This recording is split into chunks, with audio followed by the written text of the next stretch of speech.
Our first case is one that's already made national headlines. The murder of Anne Heron on the hottest day of the year. It was a Friday afternoon, Friday, August the 3rd, and temperatures almost touched 100 Fahrenheit, which means you might remember it. Where were you? The crime was committed in County Durham, though as you'll see, the killer could have come from anywhere in Britain. This is the market town of Darlington, and even early that Friday morning, the heat was becoming quite oppressive. At some time after 10, Anne Heron went shopping in the town with her friend Dawn Perry. I've known Anne for 2 years now and became very good friends. She was a very loving person. You know, she would do anything for anybody. You know, she had a heart of gold. She was just a girl in a million. We were going to a party on the 3rd of August, and she was really looking forward to having a good night out with all the girls, you know, a real good get-together. Anne's home, Aeolian House, is a conspicuous building a mile from Darlington on the A67 towards Middleton St George. Anne was a Glaswegian who'd moved down here to County Durham when she met her husband 10 years ago. She loved the place, but she was frightened of its isolation and was wary of being alone in the house. Her friends say she was happy and bubbly with those she knew, but they describe her as rather private and a modest woman. What a scorcher today, a wonderful Costa del sunny Friday afternoon in Cleveland, North Yorkshire and South Durham. Her husband, Peter, whose office is just down the road, always came home for lunch.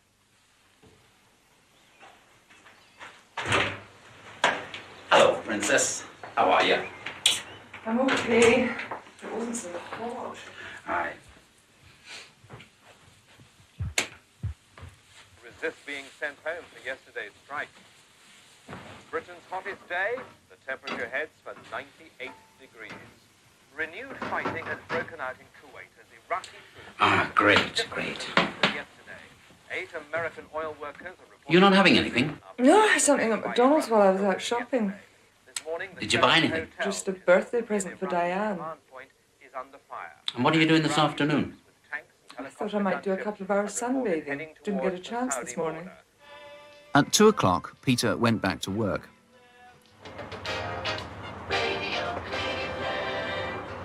We're off to an exhibition of old and rare musical instruments shortly. It's up to Judy Zook and a new version of an old song.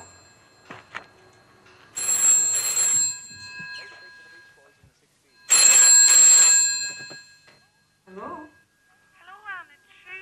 Oh, hi. I've been trying to get hold of you all week. Listen, I can't give you a lift to the party tonight. I'm really sorry. But the car's full up and I've no spare seats. A friend, Sheila Eagle, is the last person known to have spoken to Anne. It's now 2:30. Sorry. Don't worry, it's all right. Oh, okay. What are you up to this afternoon?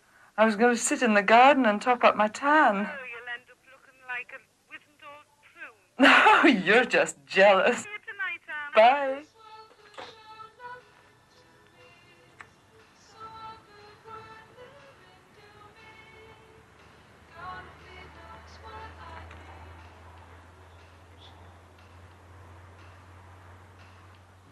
Just before 3:30, Margaret Shaw saw Anne sunbathing close to the house.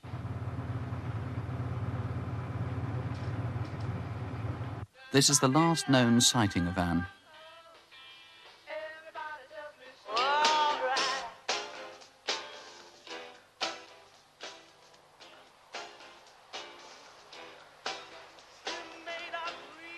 At about 4:45, a blue car, possibly an Astra, was seen outside Anne's house.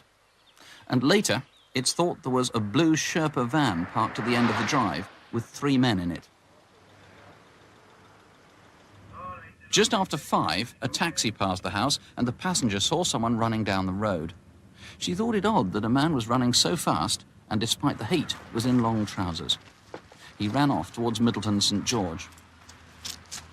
At about the same time, a taxi driver noticed a car speeding down the drive away from the house. He wasn't sure if it was going to stop.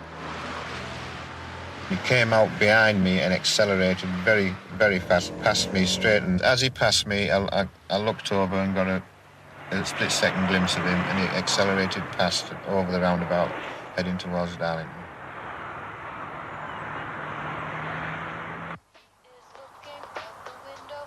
Just before 6 p.m, Peter Heron came home.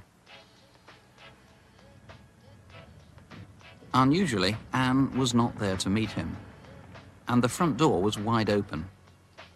He found Anne's body in the living room. Her throat had been cut with something like a Stanley knife. Mr. Edmund, was it someone she knew? Do you know? It's quite probable that she did know her killer, yes. There were no signs of a struggle either inside the house or outside of the house. So presumably you need to know everyone who knew Anne, anyone at all? We certainly do. We need to know anyone who we haven't contacted already who knew Anne. There are clearly a lot of people we saw from that film that need to be eliminated. The jogger, for example, probably nothing to do with the crime, but could be a critical witness. That's correct. He could be absolutely vital to us. He's probably a local man who was passing the house at about the right time and for some reason hasn't come forward. I would certainly appeal to him to come forward and speak to us, even at this late stage. And then that car. So many people saw the car, one car speeding, one car parked outside a house, possibly the same one, even though seen by lots of different people. That's probably right. We do think it is, in fact, the same car that was parked at the house and came down the drive, and it's vital that we, in fact, trace the owner of that vehicle. That's obviously the most interesting of the sightings, coming so fast out of the house.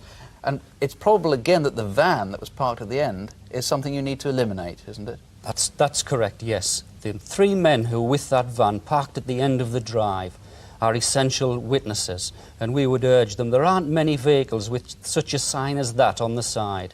It's a Trident logo, horse. I mean, we think that's it from people's recollection. It's something like that. Yes. And, of course, a lot of other people will have been going on this road. It's a main road, isn't it, out of Darlington to Teesside Airport? That's right. The A67 is the main route from Darlington to Teesside Airport, and it's a very busy road. We need to speak to anyone who used that road that Friday afternoon. They could be essential witnesses. They may have seen something that we haven't found out yet. OK. Well, if you think you were driving then, the date is the 3rd of August, Friday the 3rd. Check your diary if you've got one. And if you can help in any way, or if you knew Anne, here's the number, 081 811 8181. Or you can call the incident room at Durham Police Headquarters. That's 091 386 4929. 091 386 4929.